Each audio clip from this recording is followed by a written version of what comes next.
तो नमस्कार दोस्तों, आप सभी का फिर से एक बार और स्वागत है हमारे यूट्यूब चैनल भोजपुरी पेज में। और मैं हूँ आप सबका दोस्त भाई अजित यादव।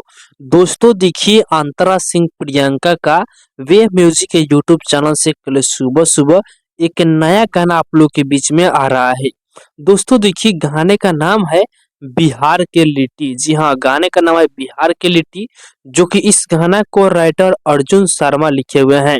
आप लोगों से बता दें कि गाने को अंतरा सिंह प्रियंका सिंगल ही अपने आवाज में इस गाने को गाई है, और गाने में म्यूजिक बने हैं दीपक दिलकर जी, जो कि इस गाना को कल ही के दिन सुबह 7 बजे वेब म्यूजिक के यूट्यूब चैनल पर रिलीज किया जा रहा है। और आप लोगों से बता दें कि ये जो गाना है एक कॉमेडी टाइप का गाना होने वाला है। तो आप लोग कल सुबह तैयार रहिएगा 7 बजे वेब म्यूजिक के यूट्यूब चैनल पर इस गाने को सुनने के लिए। तो बाकी दोस्तों, फिलहाल का ये अपडेट है। आप लोग इसके बारे में क्या करना चाहते हैं कमेंट बॉक्स में बताइएगा।